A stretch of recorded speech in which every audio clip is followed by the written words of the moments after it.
पहला क्वेश्चन है हमारा, with reference to recently sanction district level forest right act cells consider the following statements.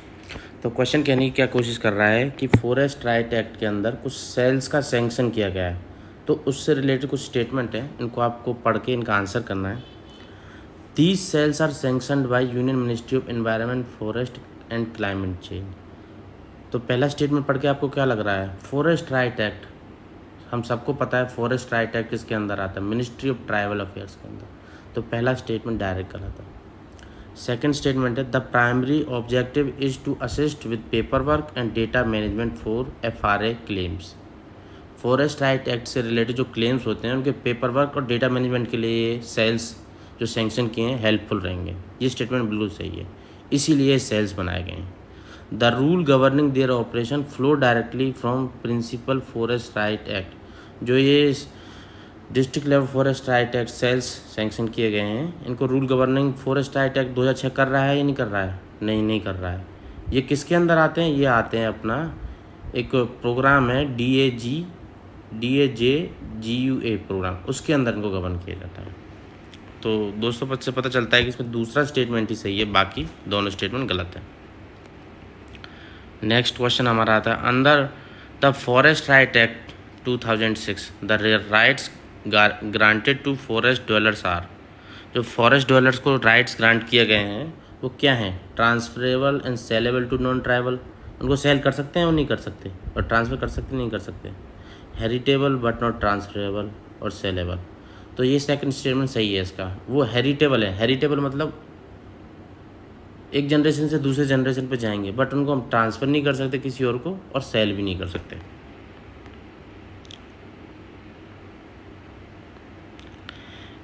Third question, as per the new guideline issued by finance ministry for central sector scheme what is the maximum percentage of fund that can be disbursed at a time.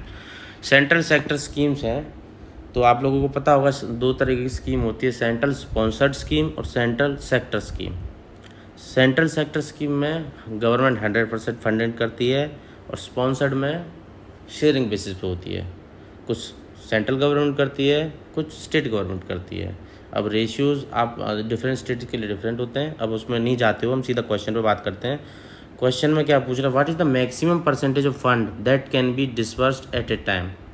तो इसमें changes किए गए हैं अभी recently ही, तो उसी के अंदर ये पूछ रहा है कि maximum percentage of fund that can be disbursed, एक सिंगल टाइम पे कितना maximum percent of fund disburse किया जा सकता है, वो है 25%। और इसके अंदर एक और क्वेश्चन मैं आपको बताता हूँ, जब 25% एक टाइम पे क्यों किया जा रहा है? क्योंकि इसका एवेल्यूएशन किया जाएगा, उसके बाद ही नेक्स्ट फंड रिलीज़ किया जाएगा। इसमें से भी 25% का अगर जब तक 75% खर्चा नहीं होगा तब तक नेक्स्ट फंड 25% एलोकेट नहीं किया जाएगा। ये हो गया आंसर। इसको जस्ट इन टाइम सिस्टम बोलते हैं। इकोनॉमी से रिलेटेड क्वेश्चन पढ़ लेते हैं अब। The state and trends of carbon pricing 2005 report which highlighted the growth of carbon pricing instrument globally was released by which organization। किस ऑर्गेनाइजेशन ने रिलीज़ किया state and trends of carbon pricing 2025? ये release किए है world bank group ने। इसमें क्या किया जा रहा है? जो कार्बन प्राइसिंग एफर्ट उनको ट्रैक किया जा रहा है। कार्बन प्राइसिंग एफर्ट क्या है? कार्बन प्राइसिंग एफर्ट है कि देश किस किस तरीके की टेक्निक्स को यूज़ कर रहे हैं जो उनके कार्बन फुटप्रिंट हो रहे हैं उनको मिनिमाइज करने के लिए। तो ये रिपोर्ट रिलीज़ किया वर्ल्ड बैंक ने। Agri stack a key component of digital agriculture mission is envisioned as a digital public good similar to. एक एग्री स्टैक नाम का एक की कंपोनेंट आया है डिजिटल एग्रीकल्चर मिशन में। इसकी कंपैरिजन किससे किया जा रहा है? इसका कंपैरिजन किया जा रहा है आधार से। जैसे हमारा आधार होता है आइडेंटिटी, ऐसे ही एग्रीकल्चर स्टैक है एक फाउंडेशनल डिजिटल पब्लिक गुड है, आधार जैसा। According to finance act 2022 what is the flat tax rate applicable on the gains from virtual digital asset like crypto currency. Finance act आया था 2022 में, तो उसके बेसिस पे जो virtual digital assets like crypto currencies होते हैं, तो उन पे गवर्नमेंट कितना टैक्स रेट एप्लीकेबल किया हुआ है, उनसे जो गेन्स होगा उस पर डायरेक्टली 30% आंसर है इसका। 30% टैक्स लगता है।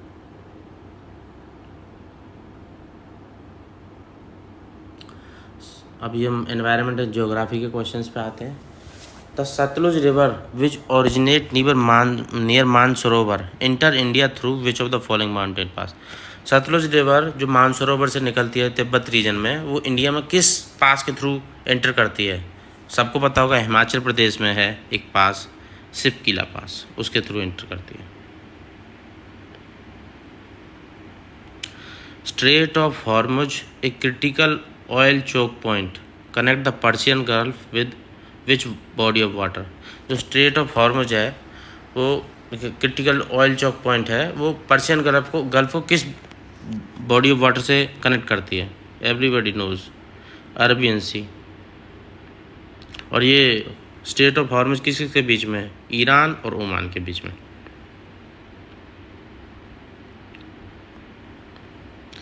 Black box in an aircraft crucial for accident investigation is coloured bright orange for what primary reason. Black box क्या होता है एयरक्राफ्ट में? एक मतलब एक तरीके का मेमोरी रहता है उसका, ये कि क्या सिग्नल यहाँ से भेजा गया था, क्या यहाँ पे आया था, और क्या इक्विपमेंट फेलियर हुआ था, एयरक्राफ्ट के अंदर क्या प्रॉब्लम आई थी, उसका ये सारा डेटा स्टोर रखता है। तो इसको किस कलर में बनाया जाता है? कलर, इसका नाम ब्लैक, चाहे ब्लैक बॉक्स है पर इसका कलर ऑरेंज है। और ये कहाँ फिटेड होता है? On the back side of the aircraft.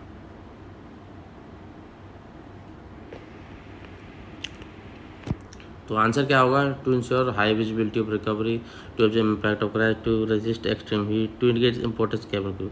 इसका आंसर होगा C, to ensure high visibility of recovery. History से रिलेटेड क्वेश्चन पर आ जाते हैं अब।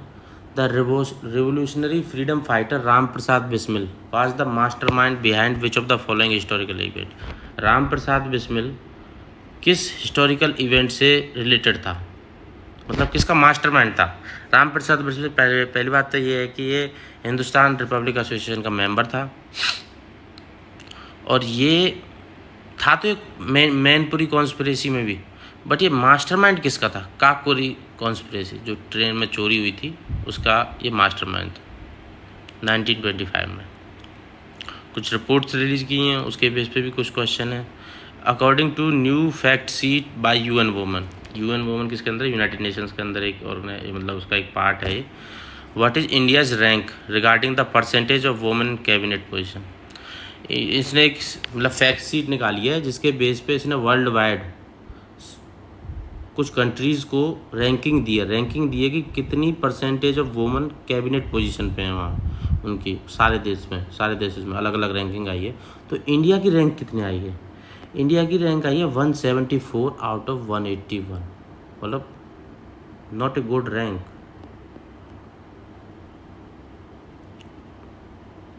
ओनली 5.6% ऑफ वुमेन का पार्टिसिपेंट है इंडिया में कैबिनेट पोजीशन में। What is the name of first ever unified global checklist of bird species launched recently to aid in bird conservation? मतलब संसार में जितने भी बर्ड की स्पीसीज हैं उनको एक साथ उनकी एक लिस्ट बनाई गई है। लिस्ट क्यों बनाई गई है? ताकि उन सारे बर्ड्स के कंजर्वेशन में हेल्प मिले। तो उस लिस्ट का नाम ये क्वेश्चन पूछ रहा है, तो उस लिस्ट का नाम है AV list, C option, first global bird species check.